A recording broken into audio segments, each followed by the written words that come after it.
Thinking you can't regain your ஃபோக்கஸை என்னால் regain பண்ணவே முடியாது. இதுக்கு முன்னாடி என்கிட்ட நிறைய ஃபோக்கஸ் அதிகமாக இருந்த மாதிரி இருந்துச்சு. ஆனால் இப்போ கொஞ்ச நாளாக எனக்கு அந்த ஃபோக்கஸ்டே இல்லை. இப்படிலாம் நினைக்கிறீங்கன்னா, focus is like a muscle. Okay, you can train your focus. உங்களோட ஃபோக்கஸை உங்களால் ரீகெயின் பண்ண முடியும். ஃபோக்கஸ் அப்படிங்கிறது கிட்டத்தட்ட ஒரு கைண்ட் ஆஃப் மசில் மாதிரின்னு வச்சுக்கோங்களேன். நீங்கள் உங்கள் மசில் எப்படி ஜிம்முக்கு போய் ட்ரெயின் பண்ணுறீங்களோ அதே மாதிரி உங்கள் ஃபோக்கஸை ட்ரெயின் பண்ணீங்க அப்படின்னா ஆட்டோமேட்டிக்காக உங்களோட மசில் மாதிரி உங்களோட ஃபோக்கஸும் ரீகெயின் ஆகும். So the thing number 1 which is நம்ம ஃபோக்கஸ் ரீகெயின் ஆகாமல் இருக்கிறதுக்கான மெயினான reason, not seek pleasure in effort. நம்ம ப்ளஷர்ஸ் வந்து அதிகமாக எங்கே பார்ப்போம்னா, ஒன்று சோஷியல் மீடியாஸில், இன்னொன்று ஜங்க் ஃபுட், இன்னொன்று பீப்புள் கிட்ட காசிப் பேசுறதுல, இப்படி number of things, junk food. So இந்த மாதிரி ஷார்ட் டேர்ம் ப்ளஷர்ஸ், நினைச்ச உடனே எனக்கு கிடைக்குது அப்படின்னா அதெல்லாம் ஷார்ட் டேர்ம் ப்ளஷர்ஸ். இந்த மாதிரி ஷார்ட் டேர்ம் ப்ளஷர்ஸை நம்ம டோபமைனை வந்து அதிகமாக ரிலீஸ் பண்ணிட்டோம். ஐ மீன் வாண்டிங் மோர் அப்படிங்கிற அந்த ஒரு ஹார்மோனை வெளியே அதிகமாக கொடுத்துடுறதுனால நமக்கு அந்த ஹார்டான விஷயங்கள் பழக மாட்டேங்குது. அந்த எஃபோர்ட் போட்டு பண்ணுற விஷயங்கள் பிடிக்க மாட்டேங்குது. ஸோ த திங், நீங்கள் ஒரு விஷயத்துல எஃபோர்ட் போட்டு அந்த எஃபோர்ட்டை பண்ணி அது மூலியமா நீங்கள் டோபமைனை கிடைக்க வைக்கும் போது ஆட்டோமேட்டிக்காக உங்கள் ஃபோக்கஸ் அந்த எஃபோர்ட்டில் உங்கள் லைஃபுக்கு தேவையான விஷயங்கள குறிக்கோளாக இருக்கும், நேராக இருக்கும்னு வச்சுக்கோங்களேன். So the thing, effort in the sense, நீங்கள் போயிட்டு உங்களுக்கு எந்த ஒரு விஷயம் கஷ்டமாக இருக்குன்னு பாருங்க. கஷ்டமாக இருக்குன்னு மட்டும் கிடையாது, உங்கள் லைஃப்பில் இந்த விஷயத்த நான் பண்ணால் என் லைஃப்பில் இம்ப்ரூவ் ஆகிடுவேன் அப்படின்னா அது எந்த விஷயமா இருக்கும். ஆனால் அது பண்ணுறதுக்கு எனக்கு கஷ்டமாக இருக்குது அப்படின்னா அந்த விஷயத்த ட்ரைன் பண்ணுங்க. லெட்ஸ் சே இப்போ எனக்கு இந்த வீடியோ வந்து நான் செகண்ட் டைம் எடுக்கிறேன். ஃபர்ஸ்ட் டைம் எடுத்தேன், ஃபோன் வந்து ஷட் டவுன் ஆயிடுச்சு. சரி, ஓகே, திரும்பியும் இப்போ நான் எடுக்கிறேன். எனக்கு ஒரு மாதிரி ஓவர்வெல்மிங்காக இருக்குது, தொண்டை ஒரு மாதிரி எரியுது, நிறைய கத்திக்கிட்டு இருக்கேன் இல்லையா, பேசிக்கிட்டே இருக்கேன் இல்லையா, அதனால அப்படி இருக்கு. த திங் இந்த ஹார்ட் விஷயத்துக்கு நான் பழகும் போது என்னோட பேஸ் லைன் கொஞ்சம் எக்ஸ்ட்ரா இன்க்ரீஸ் ஆகுது. அப்போ என்னோட ப்ளஷருங்கிறது நான் இந்த ஒர்க்ல சீக் பண்றதுனால எனக்கு ஹார்ட் திங்ஸ் பண்றதுக்கு ரொம்ப பிடிக்கும். இதுக்கு முன்னாடி பாத்தீங்கன்னா ஜிம் போனேன், பயங்கரமான ஒரு ஒர்க் அவுட் பண்ணிட்டு வந்தேன், கால்லாம் பெயினா இருக்கு, நின்றுட்டு தான் இது பண்ணும், வேற வழி இல்லை இல்லையா. பட் ஆனா அதுல ஒரு ப்ளஷர் எனக்கு வந்து எடுத்துக்கிச்சு. இப்போ ஜிம் போறது எனக்கு வந்து ஒரு அடிக்ஷனா மாறிடுச்சு. அதே மாதிரி ஒர்க் பண்றது அப்படிங்கிறது ஒரு அடிக்ஷனா மாறிடுச்சு. ஏன் அப்படின்னா எஃபோர்ட்டுக்கு நான் வந்து பழக ஆரம்பிக்கிறேன். எஸ், ஐ நோ, ஒரு நாள் 2 நாள் 3 நாள் கொஞ்சம் ஒரு மாதிரி தான் இருக்கும், உங்களுக்கு வந்து ரொம்ப கஷ்டமா இருக்கும். ஃபர்ஸ்ட் நாள் எந்துவா பண்ணுவீங்க, 2வது நாள் கொஞ்சம் டவுன் ஆகும். அந்த மாதிரி நேரத்துல ஐ லவ் மை ஒர்க்னு முடிஞ்ச அளவு புஷ் பண்றதுக்கு ட்ரை பண்ணுங்க. முடிஞ்ச அளவு புஷ் பண்ண ஆரம்பிச்சிட்டிங்கன்னா ஒரு புது பெர்ஸ்பெக்டிவ், ஒரு புது பேஸ் லைன் கிரியேட் ஆகும். ஓகே, ஸோ ப்ளஷர்ஸ் இதுக்கப்புறமேட்டு ஒரு எஃபர்ட்லேருந்து, லெட்ஸே ஒர்க் அவுட் பண்ணுறது, ஜிம் போகிறது, கார்டியோ பண்ணுறது, இப்படி நம்பர் ஆஃப் ஹார்ட் திங்ஸ்லேருந்து ப்ளஷர் சீக் பண்ணுறதுக்கு ட்ரை பண்ணுங்க. Number 2, category of limbo. அதாவது 4 கேட்டகரிஸ் இருக்குங்க லைஃப்பை பொறுத்தவரை. அதில் மற்ற விஷயத்த நம்ம இன்னொரு வீடியோவில் பார்க்கலாம். But the thing, limbo category அப்படிங்கிறது என்ன பண்ணுறதுனே தெரியாமல் சும்மா ஷிட்டியான ஒரு ஜாபுக்கு போயிட்டு, ஓகே சம்பளம் தராங்க, 10 ரூபா தராங்க, 15 ரூபா தராங்க, 20 ரூபா தராங்க, போதாதா லைஃபுக்கு அப்படின்னு லைஃப்ல ஒரு குறிக்கோளே இல்லாம இருக்கிறாங்க இல்லையா, இந்த கிளாரிட்டியே இல்லாத டைப், இது வந்து லிம்போ கேட்டகரி அப்படிங்கிறதுக்குள்ள வரும். ஸோ இந்த மாதிரி கேட்டகரிக்குள்ள இருக்கிறவங்க எப்பவுமே தன் லைஃப்ல தனக்கு என்ன தேவையோ அதுல ஃபோக்கஸ் பண்ணாம தனக்கு என்ன தேவையில்லையோ அதில் அதிகமாக ஃபோக்கஸ் பண்ணுவாங்க. லெட்ஸே அவங்களுக்கு பிடிக்காத ஒரு வேலைக்கு போவாங்க, அந்த வேலையில ஏகப்பட்ட ப்ரெஷர் இருக்கும். அந்த ப்ரெஷரை ஓவர் கம் பண்ணும் அப்படிங்கிறதுக்காக என்ன பண்ணுவாங்கன்னா வெளியே போயிட்டு குடிக்கிறது, சிகரெட் அடிக்கிறது, இல்லை படத்துக்கு டெய்லியும், இல்லை வாரத்துக்கு வாரம் படத்துக்கு போகிறது, இல்லை சீப் டோபமைன் எடுத்துக்கிறதுன்னு சொல்லி நம்பர் ஆஃப் திங்ஸ்குள்ள இன்வால்வ் ஆக ஆரம்பிப்பாங்க. ஸோ அது அவங்க லைஃப்ல அவங்க ஃபோக்கஸை பயங்கரமா அடிவாங்கிக்கும். இந்த திங், நீங்க ஒரு ஜாபுக்கு போவாதீங்க, அது உங்களோட விருப்பம். பட் என்ன கேட்டீங்க அப்படின்னா, எனக்குன்னு ஒரு எய்ம் இருக்கணும், கோல் இருக்கணும், அந்த ஜாபுக்கு தான் ஸ்பெசிஃபிக்கா போகணும் இப்படிங்கிற ஒரு குறிக்கோள் இருக்கணும். லெட்ஸே கவர்மெண்ட் எக்ஸாம்லாம் படிச்சுட்டு இருக்கீங்க, ஒரு ஆஃபீஸர் ஆகணும்னு நினைக்கிறீங்கன்னா, that was super awesome, I will give you a big round of applause. அதே மாதிரி ஒரு சாஃப்ட்வேர் கம்பெனிக்கு போகணும், இல்லை இதுதாங்க ஸ்பெசிஃபிக்கான ஃபீல்டு, இந்த ஃபீல்டுக்கு தாங்க நான் போகணும்னு நினைக்கிறீங்க, தட் வாஸ் சூப்பர். பட் இந்த டேட்டா என்ட்ரி, வாய்ஸ் ப்ராசஸ்ஸு, இந்த தேவையில்லாத இந்த நைட் ஷிஃப்ட்ல கொடுக்குற வந்து ஒர்க்கு, பணத்துக்காக நான் போறேன், எங்கள் வீட்டு சுச்சுவேஷனுக்காக போறேன் அப்படின்லாம் பண்றீங்கன்னா seriously that's not a right thing. நீங்க சொல்யூஷனை பார்க்காம ப்ராப்ளமை முன்னுக்கு கொண்டு வந்து நிப்பாட்டுறீங்க. ஓகே, எங்க வீட்டில் இவ்வளோ கஷ்டம் இருக்கு, அதனால நான் வேலைக்கு போறேன். ஓகே, ஆனா அந்த கஷ்டத்துக்கான சொல்யூஷன் வேற விதமா கூட இருக்கலாம் இல்லையா, வேற விதமா கூட நீங்க மணி ஏர்ன் பண்ணலாம் இல்லையா, இப்படிதான் மணி ஏர்ன் பண்ணணும்னு அவசியமே இல்லை இல்லையா. ஆனா நம்ம நிறைய இந்தியன்ஸ் பெர்ஸ்பெக்டிவ்ல என்னன்னா, வேலைக்கு போகணும், அப்பதான் வீட்டு கஷ்டம் போகும். வேற நிறைய விஷயம் இருக்குமே, ட்ரை பண்ணி பார்க்கலாம் இல்லையா? இன்னைக்கு ஆப்பர்ச்சுனிட்டிஸ் கொட்டி கிடக்கு. ஓகே ஃபைன், மேபி இது வந்து ரொம்ப ஒரு ஒரு ப்ரூட்டலான ஒரு ஹானஸ்டான ஒரு விஷயம். பட் இது நிறைய பேர் அக்செப்ட் பண்ணிக்கவே மாட்டீங்க, எனக்கு தெரியும். Fine, right, okay. So the next thing which is, எல்லாருக்குமே கோல் இருக்குங்க. உங்களுக்கும் ஒரு கோல் இருக்கும். அது நீங்க போகும்போது கண்டிப்பா பிரச்சனைகள் வரதான் செய்யும். அதெல்லாம் தாண்டி ஓடி போய் அந்த கோலை பிடிச்சிங்கன்னா தான் அந்த கோலில் அந்த ப்ராஜெக்ட் மேலே உங்களுக்கு லைஃப் லாங்காக அந்த விஷயத்த பண்ணுவீங்க. எடுத்தோடனே உங்களுக்கு எல்லாமே ஈஸியாக கிடச்சிருச்சுன்னா அது மேலே இருக்கிற ஒரு ஆர்வம், லவ், கியூரியாசிட்டி எல்லாமே போயிடும். Okay, so the next thing which is your own thoughts distracting you. உங்களோட ஓன் தாட்ஸ் உங்களை பயங்கரமாக டிஸ்ட்ராக்ட் பண்ணுது. லிட்டரலி லெட்ஸே நீங்கள் வந்து சும்மா இருக்கும்போது உங்களுக்கு ப்ராப்ளமே இருக்காது, படம் பார்ப்பீங்க, ஒன்றுமே தாட்ஸே வராது. ஆனால் ஒரு ஹார்ட் ஒர்க் பண்ணோம், லெட்ஸே புக் படிக்கணும்னு உட்காருவீங்க, எக்ஸாமுக்கு படிக்கணும்னு உட்காருவீங்க, ஓகே வேலையில ஒர்க் பண்ணணும்னு சொல்லிட்டு உட்காருவீங்க. ஆனால் அப்போ வரும் பாருங்க ஒரு பாஸ்ட்ல நடந்த ஒரு விஷயம். இந்த பையன் ஏன் இப்படி பண்ணா, என்ன இந்த பொண்ணு ஏன் இப்படி என்ன ஏமாத்திட்டா, அவங்க ஏன் இப்படி பண்ணாங்க, இவங்க ஏன் இப்படி பண்ணாங்க,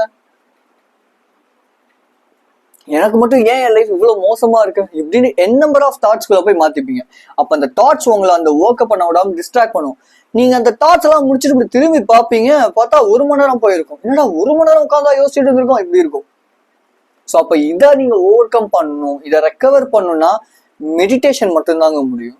ஓகே, ஸோ மெடிடேஷன் அப்படிங்கிறது சும்மா உட்காந்தா அப்படி தாட்ஸே வரக்கூடாதுங்கிறதுக்கு போய் மெடிடேஷன்ல தாட்ஸ் வந்தாலும் அந்த தாட்ஸுக்கு நீங்க ப்ரையாரிட்டி கொடுக்காம திரும்பி உங்களோட மூச்சு காத்துல உங்க ஃபோக்கஸை நீங்க ரீகெயின் பண்றது பேர் தான் மெடிடேஷன். இதுதான் நீங்க ட்ரெயின் பண்றீங்க, ஃபோக்கஸை ட்ரெயின் பண்றீங்க. நீங்க அதை விட்டுட்டு தாட்ஸே வரக்கூடாது அது பேர் தான் மெடிடேஷன் அப்படின்னு யாராவது சொன்னா டிஃப்ரெண்டான மெடிடேஷன் இருக்குன்னு சொன்னாலும் அதெல்லாம் தேவையே கிடையாது. ஒரே ஒரு மெடிடேஷன் தான். உட்காருங்க, உங்க மூச்சு காத்துல உங்களோட கவனத்தை வைங்க, போகுதா வேற தாட்ஸ் வருதா திரும்பி ரீட்டைன் பண்ணி கொண்டு வாங்க, அவ்வளவுதான், சிம்பிள். 5 மினிட்ஸ்ல ஸ்டார்ட் பண்ணுங்க. இதுக்கு மென்டல் ஹெல்த்தை வந்து ப்ராப்பரா வச்சுக்கிறதுக்கான ஒரு PDF வந்து கொடுத்துருக்கேன். அதுல மெடிடேஷன் பத்தி இன்னும் டீட்டெயில்டா நான் கொடுத்துருக்கேன். உங்களுக்கு இன்ட்ரெஸ்ட் இருந்துச்சுன்னா எனக்கு வாட்ஸ்அப் கம்யூனிட்டியில வந்து ஒன்னு டைப் பண்ணிங்கன்னா நான் ஜஸ்ட் 10 rupees தான், நான் உங்களுக்கு அந்த PDF சென்ட் பண்றேன். கண்டிப்பா ரொம்ப ரொம்ப யூஸ்ஃபுல்லா இருக்கும். நிறைய கிளைண்ட்ஸ் கிட்ட இருந்து எனக்கு வந்த ரிவ்யூஸ் இது சூப்பரா இருக்கு, ஒர்க் அவுட் ஆகுது அப்படிங்கிறது தான். ட்ரை பண்ணி பாருங்க. Sacrificing your health. நிறைய பேர் தன்னோட கோல்ஸ்க்காக, எய்ம்காக, ஏன் ஒரு ஷிட்டியான ஒரு ஜாப்ல எங்க மேனேஜர் திட்டாருங்கிறதுக்காக கூட சாப்பிடாம இல்ல தன்னோட ஹெல்த்தை பார்த்துக்காம தூங்காம ஹெல்த்தை ரொம்ப மோசமாக்கிப்பாங்க. நான் என்ன சொல்றேன்னா, இந்த சேலஞ்ச் வேணா பண்ணி பாருங்க. 2 நாள் நீங்க நைட்டு தூங்காம இருந்து பாருங்க, 3ஆவது நாள் உங்களோட சிந்தனைகள், உங்களோட எண்ணங்கள் எல்லாமே அப்படியே மோசமா மாற ஆரம்பிக்கும். குப்பை தொட்டி மாதிரி ரொம்ப மோசமா மாறும். இது என் லைஃப்ல நான் எக்ஸ்பிளைன் பண்ணிருக்கேன். ப்ராப்பர் ஸ்லீப் இல்லை அப்படின்னா இப்படிதான் இருக்கும். தூக்கம் வரலன்னா கிடையாது, பழகுங்க. தூக்கம் எப்படி வராம இருக்கும்? போனை தூக்கி போடுங்க, போய் படுத்து பாருங்க. 8 மணிக்கெல்லாம் போய் பாடுங்க, அட்லீஸ்ட் 10 மணிக்காவது தூங்க ஆரம்பிச்சிருவீங்க. அதுக்கப்புறமேட்டு அந்த 10 மணிங்கிறது என்ன ஆகும்னா 9:30 ஆகும். அந்த 9:30ங்கிறது 9 மணி ஆகும். தென் அதுக்கப்புறமேட்டு படுத்தோடனே தூக்கம் வந்துடும். பழகணும் ஒரு விஷயத்துக்கும். சும்மா எனக்கு வரலன்னு சொல்றது வந்து it's not a good thing, right? அதே மாதிரி சாப்பாட்டு விஷயத்துலையும் நீங்க சாப்பிட்றது வந்து 3 வேளை சாப்பிட்டாதான் ஹெல்த்தி, நான் அந்த இடத்துல சொல்ல மாட்டேன். ஒரு வேளை சாப்பிட்டா கூட ஹெல்த்தியா சாப்பிடுங்க. ஒரு வேளை சாப்பிட்டாலும் ஹெல்த்தியா சாப்பிட்றதுனா meat, eggs, protein, vitamin, fatty acids, omega 3 இந்த மாதிரி விஷயங்கள் நீங்க எடுத்துக்காங்க. இது எல்லாமே உடம்புக்கு ரொம்ப ரொம்ப ஹெல்த். சும்மா காப்ஸ் உடம்பேறும். அது வந்து பாடி பில்டர்ஸ், ஓகே, அவங்க சாப்பிட்டு போறாங்க, நமக்கு அது தேவையில்லை. ஓகே, ஸோ திங்க் ஹெல்த்தை எதுக்காகவும் சாக்ரிஃபைஸ் பண்ணாதீங்க. ஓகே, நைட் ஷிஃப்ட் எங்க வீட்டில் சாப்பாடு செய்ய மாட்டாங்க, வெளியே போய் சாப்பிட்றேன், என்னைக்காவது ஒரு நாள், that's fine, that's super. Monthly once R monthly twice கூட எனக்கு தெரிஞ்சு ஓகே. பட் டெய்லி நான் வந்து வெளியே தான் சாப்பிட்றேன், டைஜஸ்டிவ் சிஸ்டம் அடி வாங்கிடும். என்ன சாப்பிட்டாலும் அப்புறம் செரிக்காம போயிடும், அல்சர் வரும், குடலை அரிக்க ஆரம்பிச்சிடும். செத்து போறேன்னு நினைச்சிங்க, பரவாயில்ல, இப்ப என்ன சாவறேன், எனக்கு யார் இருக்கா அப்படின்னு நினைச்சிங்கன்னா கடவுள் கொடுத்த வரும். யோசிச்சு பாருங்க, நேற்று எனக்கு கையில ஒரு அடிபட்டுருச்சு. பேண்ட் என்னால் போட முடியல, பட் இருந்தாலும் கஷ்டப்பட்டு போட்டேன். எனக்கு அப்போதான் ரியலைஸ் ஆச்சு, கையில் அடிபட்டதுக்கே நம்ம இவ்வளோ ஃபீல் பண்றோம், அப்போ கை இல்லாதவங்க எவ்வளோ கஷ்டப்பட்டு பேண்ட் போடுவாங்க, எவ்வளோ கஷ்டப்பட்டு அவங்க வந்து வேலைகள் செய்யறாங்க. பட் ஆனால் அப்படி இருக்கிறவங்க இருக்காங்க இல்லையா? ஒரு விஷயம் இல்லைன்னா தான் அதோட அருமை நமக்கு தெரியும், கரெக்டா? ஸோ த திங், உங்க பாடியை நீங்க சூப்பரா பார்த்துக்கோங்க. ஹெல்த்துக்கு ப்ரையாரிட்டைஸ் பண்ணுங்க. மென்டல் ஹெல்த், பிசிக்கல் ஹெல்த், அண்ணன் தம்பி மாதிரி ரெண்டுமே ரொம்ப ரொம்ப முக்கியம் லைஃப்ல. ரெண்டுத்துமே விட்டு கொடுத்துடாதீங்க. எந்த ஒரு விஷயத்துக்காக, பணத்துக்காக, பேரு, புகழ், அதிகாரம் எல்லாமே என்கிட்ட இருக்கு, ஆனா மென்டல் ஹெல்த் இல்லைன்னா அவ்வளவுதான், முடிஞ்சு போச்சு. பணம் இருக்கிற எல்லாருக்குமே மென்டல் ஹெல்த் நல்லா இருக்கும்லாம் கிடையவே கிடையாது. பிசிக்கலி சூப்பரா இருக்காங்கன்னா அவங்களுக்கு மென்டல் ஹெல்த் நல்லா இருக்கும்லாம் கிடையவே கிடையாது. கேர்ள்ஸ் நிறைய பேர்ட்ட பேசுறாங்கன்னா அவங்களுக்குலாம் மென்டல் ஹெல்த் நல்லா இருக்குலாம் அர்த்தமே கிடையாது. மென்டல் ஹெல்த் ப்ராப்பரா இருந்துச்சுன்னா நீ ரொம்ப சக்சஸ்ஃபுல்லா இருக்கலாம் அவங்க லைஃப்ல. அவங்க எல்லாரையும் விட பயங்கரமாவே உன்கிட்ட எல்லாமே இருக்கும். ஆனா மென்டல் ஹெல்த் சரியில்லைன்னா இது எல்லாமே வந்தா கூட பாதிலே போயிடும். அதான் ரியாலிட்டி, அதான் உண்மையும் கூட. Okay, so I think mental ஹெல்த்தை ப்ராப்பராக பார்த்துக்கோங்க. தென் ஃபோக்கஸ் பண்ண முடியாததுக்கான மெயினான ரீசனாக நான் பார்க்கறதே ஃபியர் ஆஃப் எரர். ஒருவேளை நான் என்னோட ஒர்க்கை பண்ணி ஒருவேளை அது தப்பு விழுந்துருச்சுன்னா, ஒருவேளை என்னோட ப்ராடக்டை யாருமே வாங்கலைன்னா, ஒருவேளை இப்படி நடந்துருச்சுன்னா, இது எல்லாமே நடந்த விஷயம் கிடையாது, நடக்க போற விஷயமும் கிடையாது. இதெல்லாம் எங்க நடக்கிற விஷயம்னா அதை காம் பண்றதுக்கு தான் மைண்ட்ஃபுல்னஸ், மென்டல் ஹெல்த்தை ப்ராப்பரா பார்த்துக்கணும்னு சொல்றது. ஓகே, ஸோ திங்க் இந்த மிஸ்டேக்ஸ் பண்றதுக்கு பயந்தீங்க, மிஸ்டேக் விடுறதுக்கு பயந்தீங்கன்னா நீங்க லைஃப்ல அடிச்சு சொல்லுவேன் எதுவுமே உங்களால கத்துக்கவே முடியாது. ஸோ உங்க லைஃப்ல நீங்க நிறைய கத்துக்கணும், இம்ப்ளிமெண்ட் பண்ணணும், பெருசா ஆகணும்னு நினைக்கிறீங்கன்னா மிஸ்டேக் பண்ணுங்க. Learning learning learning won't make you success. Learning plus implementing is equal to success. First of all இந்த ஃபார்முலா வந்து ஞாபகம் வச்சுக்கோங்க. Learning plus implementing plus making errors then rectifying that errors is equal to success. Just learning learning learning not makes you success. Video பார்க்குறாங்க, பார்த்துட்டு okay கீழே அப்படியே swipe பண்ணும்போது okay என்ன கமெண்ட், ஓகே கமெண்ட் இல்லை, ஓகே வேற யாராவது வீடியோ இதே மாதிரி அந்த ஒரு வீடியோ இருக்கு, ஓகே ஃபைன். வீடியோ பார்க்குறீங்களா? 2 விஷயத்தை பற்றி சொல்லியிருக்கேன். ஹெல்த் இம்ப்ரூவ் பண்ணுங்க, மெடிடேஷன் பண்ணுங்க, இம்ப்ளிமெண்ட் உடனே இம்ப்ளிமெண்ட் பண்ணுங்க. தூக்கம் வரலையா? ஓகே வீடியோ பார்த்துட்டீங்க, ஓகே மணி 8 ஆயிடுச்சு, தூங்குங்க. ப்ரையாரிட்டைஸ் பண்ணுங்க, பண்ணுங்க, இம்ப்ளிமெண்ட் பண்ணுங்க. லைஃப்ல பெரிய பெரிய சேஞ்சஸ் நீங்க பார்ப்பீங்க. சும்மா வீடியோ மட்டுமே பார்த்துட்டு இருந்தீங்கன்னா it won't makes you helps you forever. Okay நீங்க ஃப்ரீ டைம்ல வீடியோ பாக்குறீங்கன்னா ஓகே ஃபைன். ஆனா அந்த வீடியோ பார்த்து முடிச்சதுக்கு அப்புறம் நீங்க ஒரு விஷயத்த எழுதி வச்சோ அதுல இருக்கிற விஷயத்த எடுத்து இம்ப்ளிமெண்ட் பண்ணும்போது தான் அந்த வீடியோ உங்களுக்கு ஹெல்ப் ஆச்சா இல்லையான்னு தெரியும். சும்மா வீடியோ யார் வேணா பார்ப்பாங்க, கரெக்டா? நான் பெட் கட்டி சொல்லுவேன், இந்த வீடியோ ப்ராப்ளி ஒரு 100 பேர் பார்த்தா கூட அதுல ஒரே ஒரு ஆள் மட்டும்தான் அந்த விஷயத்த இம்ப்ளிமெண்ட் பண்ணுவாங்க. அவங்க தான் சக்சஸ் ஆவாங்க. எனக்கு தெரிஞ்ச அந்த 100 பேருமே அந்த விஷயத்த இம்ப்ளிமெண்ட் பண்ணணும்னு நான் ஆசைப்படுறேன். அவ்வளவுதான். புரியுதா? So next, B stay at unknown. எல்லாத்தையுமே போய் ஒப்பிச்சிட்டு இருக்காதீங்க. லெட்ஸ் சே என்னோட பர்சனல் ஸ்டோரி ஒன்று சொல்றேன். ஒரு ஓகே, ஸோ என்னோட ஒரு க்ளோஸ் ரிலேஷன்ஷிப் ஒருத்தவங்க, ஓகேவா, எல்லாத்தையுமே அவங்க கிட்ட போய் எனக்கு இப்படி நடந்துச்சு, எனக்கு அப்படி இருந்துச்சு, என்னோட பிசினஸ்ல நான் இது பண்ண போறேன், என்னோட கோல்ஸ் இது, என்னோட ப்ராஜெக்ட்ஸ் இது, ப்ராஜெக்ட்ஸ்லாம் எப்படி பண்ண போறேன், ஒரு மண்ணாங்கட்டியும் நான் பண்ணவே இல்லை.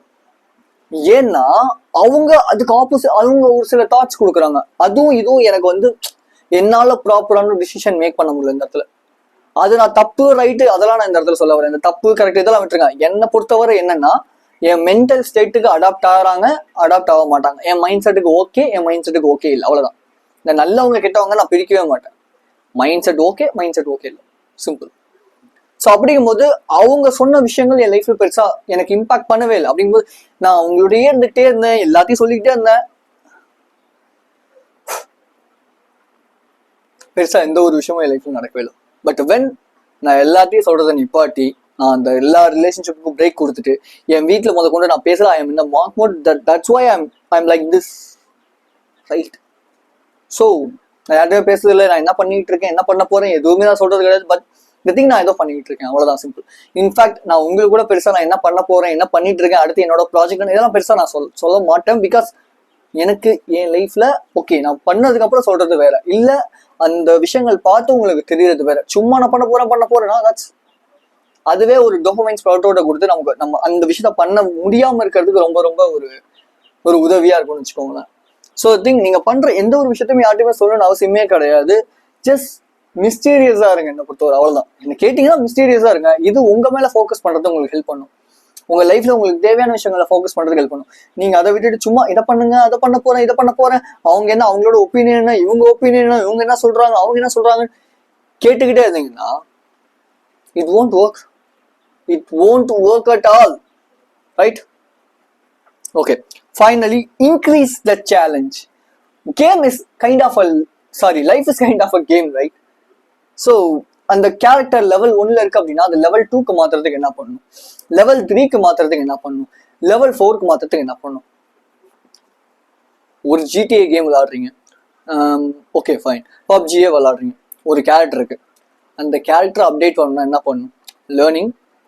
லேர்னிங் அதை வந்து நீங்கள் அந்த கேம்குள்ளே போறீங்க, ப்ராக்டிஸ் பண்ணுறீங்க அந்த கேமை, தென் அதில் இருக்கிற விஷயங்களை ஒரு சில விஷயங்களை சாவுறீங்க, தென் நெக்ஸ்ட் டைம் அந்த விஷயத்த பண்ணாமல் இருக்கீங்க, அதனால வேற ஒரு புது பெர்ஸ்பெக்டிவ் கற்றுக்குறீங்க, தென் அதுலேருந்து ஒரு காயின் எடுக்கிறீங்க, அந்த கேரக்டர் அப்டேட் பண்ணுறீங்க, ட்ரெஸ்ஸு போட்டு விட்றீங்க, அது அப்டேட் ஆகுது, அதுக்கு ஸ்ட்ரென்த் இன்க்ரீஸ் ஆகுது, ஹெல்த் இன்க்ரீஸ் ஆகுது, இப்படி எல்லாமே இன்க்ரீஸ் ஆகும் போது அந்த கேரக்டர் அப்டேட் ஆகுது. கரெக்டா? ஸோ அப்போ சேலஞ்ச் இங்கே இருக்கு, உங்கள் லைஃப்பில் உங்களோட டாஸ்க் இங்கே இருக்கு, ஆனால் நீங்கள் இங்கே இருக்கீங்க அப்படிங்கும்போது போர் அடிச்சிடும், நீங்கள் அதனால தான் பாதியிலே ஃபிட் பண்ணிட்டு போயிடுவீங்க. பட் இன்ஃபேக்ட் டாஸ்க் இங்கே இருக்கு, நீங்கள் இங்கே இருக்கீங்க, ஸ்கில் கற்றுக்குறீங்க, லேர்ன் பண்ணுறீங்க, அப்போது இந்த டாஸ்க்கும் என்ன ஆகும்னா உங்களுக்கு ரொம்ப இன்ட்ரெஸ்டிங்காக மாற ஆரம்பிக்கும். இன்ட்ரெஸ்டிங்காக மாறும். ஒன்ஸ் உங்களோட கேரக்டர் அப்டேட் ஆக ஆக ஆக உங்கள் லைஃப்பில் நீங்கள் வச்சிருக்க எல்லா ப்ராஜெக்ட்ஸுமே உங்களுக்கு ரொம்ப இன்ட்ரெஸ்டிங்கான ப்ராஜெக்ட்ஸாக தெரிய ஆரம்பிக்கும். பயங்கரமான சக்ஸஸை பார்ப்பீங்க உங்கள் லைஃப்பில். ஸோ த திங், இந்த இடத்துல நீங்கள் பண்ண வேண்டிய விஷயமே என்ன அப்படின்னா, சேலஞ்சை இன்க்ரீஸ் பண்ணுங்க. எடுத்த உடனே பண்ணுங்கன்னு சொல்ல, progressive overload, right? Let's say இன்னைக்கு நான் ஒரு விஷயம் வந்து கற்றுக்கிறேன், ஒரு புக்கில் ஒரு விஷயம் படிக்கிறேன், அதை நான் கற்றுக்கிறேன், அதை நான் உடனே இம்ப்ளிமெண்ட் பண்ண ட்ரை பண்ணுறேன். மேபி அது எரர் ஆகுது அப்படின்னா அந்த எரரை எப்படி நான் ரெக்டிஃபை பண்ணலான்னு பார்ப்பேன். தென் அதுக்கான ஒரு சொல்யூஷன், ஓகே இது மட்டும்தான் சொல்யூஷனான்னு பார்ப்பேன். இல்லை இதை தாண்டி நிறைய சொல்யூஷன் இருக்குன்னா, ஓகே இதை தவிர நம்ம ஏன் அந்த விஷயத்தெல்லாம் ட்ரை பண்ணக்கூடாது, அப்போ அதையும் நான் ட்ரை பண்ணுவேன். நெக்ஸ்ட் நான் இம்ப்ரூவ் ஆகுறேன், என் கேரக்டர் அப்டேட் ஆகுது. ஒர்க் அவுட்லேயும் அதே மாதிரி தான். எனக்கு ஒரு ஒர்க் அவுட் வரவே இல்லை அப்படின்னா, ஓகே ஃபைன், இந்த தடவை நான் பண்ணல, பட் நெக்ஸ்ட் டைம் நான் அதை பண்ணுவேன். ஆனால் நெக்ஸ்ட் டைம் அதை பண்ணுறதுக்கு நான் என்ன பண்ணணும்? என்னோட ஸ்டெமினாவை இன்க்ரீஸ் பண்ணணும்னா அப்போ ப்ராப்பரான ஃபுட் எடுக்கணும். சிம்பிள். அப்போ இல்லைன்னா கார்டியோ பண்ணணும், அது ஸ்டாமினாவை இன்க்ரீஸ் பண்ணி கொடுக்கும். ஓகே, இப்படி எல்லா இடத்துலையுமே சேலஞ்சா ப்ராக்ரெசிவ் ஓவர்லோட் பண்ணுங்க. இப்போ சரி ஜிம் போறீங்க, பெஞ்ச் ப்ரெஸ் பண்றீங்கன்னு வச்சுப்போம். பெஞ்ச் ப்ரெஸ்ல ஃபர்ஸ்ட் ஒரு 5 kg, அடுத்து 7.5, அடுத்து 10, அடுத்து 10.5, சாரி அடுத்து 12.5 அப்படி போடுறீங்க. Then next time 5, 10, 12.5, 15. Next time 5, 10, 15, 17.5. இப்படி நீங்க இன்க்ரீஸ் பண்ணி கொண்டு போகணுமே தவிர, ஓகே கேஜே சொல்லிட்டாரு, இதுக்கப்புறம் நான் எந்த ஒரு எதுவுமே பார்க்க போறது இல்லை, டீடாக்ஸ் பண்ண போறேன், என் லைஃப்ல மட்டும் தான் ஃபோக்கஸ் பண்ண போறேன். ஓகே, ஒரு நாள் போகுது, 2 நாள் ஓகே கொஞ்சம் டல்லாக மாறுது, 3வது நாள் ரொம்ப டல்லாக மாறுது, 4வது நாள் ஓகே வேணாம், திரும்பியும் போகிறேன், திரும்பியும் மோட்டிவேட் ஆகுது, திரும்பியும். ஸோ அப்போ இந்த சேலஞ்சுக்கு ஏற்ற மாதிரி நீங்கள் இல்லைன்னா கண்டிப்பாக அந்த சேலஞ்ச் போர் அடிக்கும். அப்போது டெய்லி ஒரு விஷயத்தை அப்டேட் பண்ணுங்க, அதை இம்ப்ளிமெண்ட் பண்ணுங்க. உங்களுக்கு ஒரு விஷயம் டிஸ்ட்ராக்ட் பண்ணுதா, அதை கொஞ்சம் கொஞ்சமாக கம்மி பண்ணுங்க. ஒரு நாளைக்கு 2 hours வச்சுக்கோங்க உங்களை டிஸ்ட்ராக்ட் பண்ணுற விஷயங்களை வந்து பண்ணுறதுக்கு. தென் அதுக்கப்புறமேட்டு அந்த 2 hours-ஐ 1 hour 45 minutes மாட்டுங்க, 1 hour 30 minutes மாட்டுங்க. இதுதான் நான் பண்ணிட்டு இருக்கேன் என் லைஃப்ல ஆக்சுவலி. ஸோ எனக்கு பயங்கரமான ப்ராக்ரஸஸ் இருக்கு, அட்டென்ஷன் ஃபோக்கஸ்ங்கிறது பயங்கரமா இன்க்ரீஸ் ஆகிட்டு இருக்கு. So be strong and stay positive. என்னோட கோச்சிங் வேணும் அப்படின்னா லிங்க் கீழே இருக்கு, ஷெட்யூல் பண்ணுறது நான் பண்ணிக்கோங்க. அண்ட் ஸோ அந்த பிடிஎஃப் வேணும்னா கம்யூனிட்டியில் வந்து மெசேஜ் பண்ணுங்க. So I will see you in this informative video and thank you for watching my video. I love you so much.